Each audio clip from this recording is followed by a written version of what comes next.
Alors moi c'est Maxime Delafaye-Carivin, je suis professeur de mécanique moto à Saint-Pons-de-Thomières. J'enseigne ici depuis 3-4 ans maintenant. Avant ça j'étais mécanicien moto, j'ai fait les études on va dire traditionnelles, bac pro, BTS. Et voilà, j'ai travaillé pendant à peu près 8 ans dans le privé comme mécanicien. J'ai fait plusieurs entreprises, j'ai bossé à l'étranger aussi. Et vers l'âge de 26-27 ans, j'ai décidé de reprendre des études pour devenir prof. Moi je m'appelle Ryan, je suis en BTS au lycée à Saint-Pons. Et ça va faire maintenant, c'est ma cinquième année au lycée. J'ai fait ma troisième, j'ai fait mon bac pro. Et du coup j'ai décidé de continuer les études et je suis en BTS maintenant, en alternance. Et je suis au garage à Motoax à Narbonne. Anthony Galliana, 25 ans. J'ai fait un bac pro mécanique moto il y a 10 ans à peu près. J'ai travaillé à la bécannerie à Avignon, j'ai habité à Avignon, j'ai habité à Marseille. Et là, je travaille ici depuis 3 mois, un truc comme ça.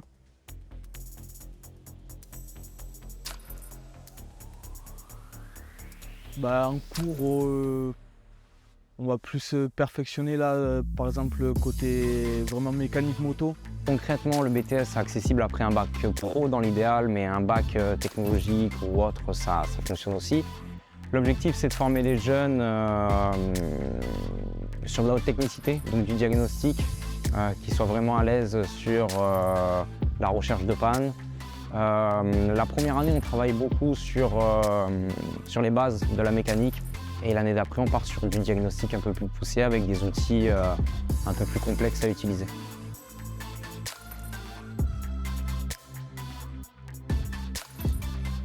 C'était une facilité, le lycée il n'était pas loin de chez moi, l'entreprise non plus. Si je voulais ne pas faire en alternance et continuer les études, il fallait aller à Toulouse. Du coup là je suis à 30 minutes du lycée, à 25 minutes du garage. Je suis en plein milieu des deux, du coup c'était une facilité plutôt.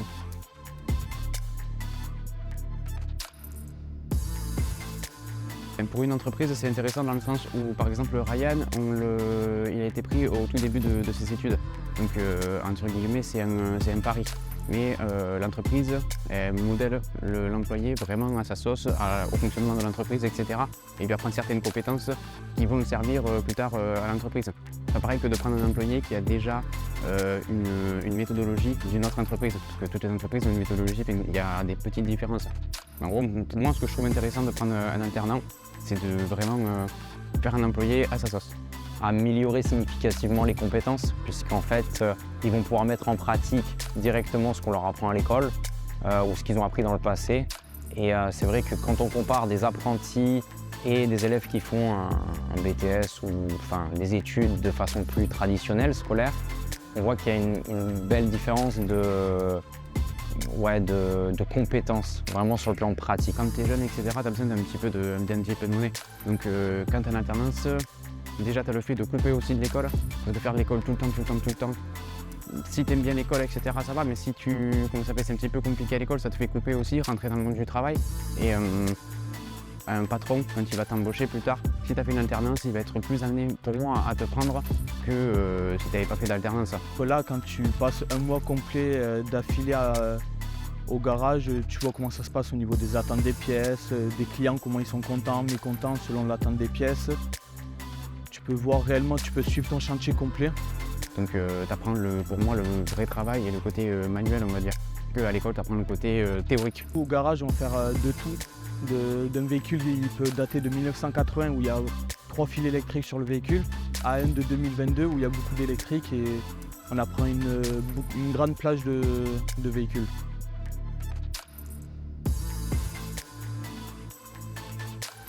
Maintenant, je suis passé aussi un peu côté avant parce que ça me plaît, c'est être au contact des clients, leur conseiller, faire les devis, les pièces. Et là, du coup, on voit vraiment la tâche complète d'un véhicule, le réparer, commander les pièces, les attendre, parce qu'on ne les a pas de suite. Et du coup, côté vente, j'en fais aussi.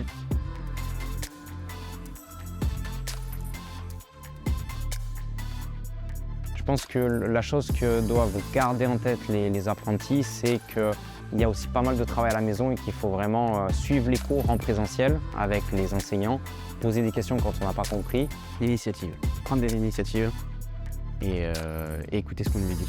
Il faut qu'ils soient motivés parce que alterner les cours et l'entreprise, côté entreprise, il va gérer, ça va être le plus simple.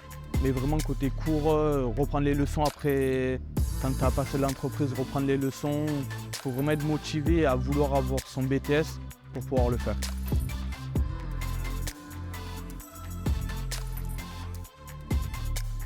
Je suis beaucoup plus entreprise. Il n'y a pas de prise de tête à l'entreprise. Là, c'est vraiment, on est dans une ambiance famille, on se connaît tous, on passe plus de 90% de notre temps ensemble. Du coup, il y a une vraie cohésion, c'est plaisant de venir à l'entreprise. Le matin, tu te lèves, tu es content de venir à l'entreprise, de les retrouver, de faire un boulot que tu aimes. Alors que d'aller à l'école,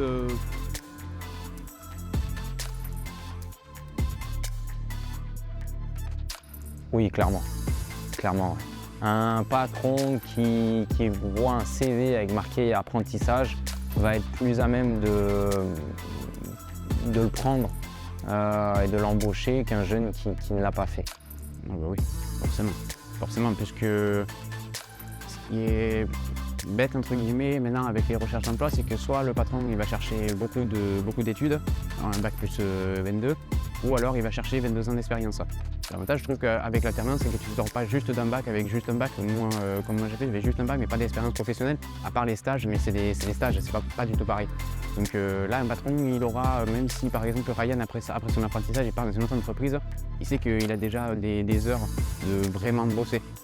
Donc ça, et puis le monde de la moto aussi, c'est un monde spécifique où il y a beaucoup de monde qui se rencontre. Oui, pour moi, là, si ton alternance se passe bien, derrière, ton patron te forme pendant ces 2 ans, du coup il va savoir ce que tu vaux, et ben, tu peux directement être embauché. Moi je sais qu'une fois fini mon BTS, si je ne veux pas continuer plus tard, je sais qu'il m'embauchera direct et j'aurai déjà ma place, travailler.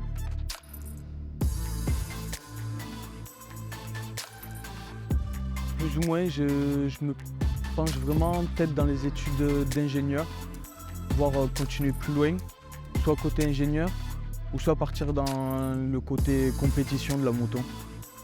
Aller sur circuit, les trucs comme ça. Voir comment ça se passe le BTS, mais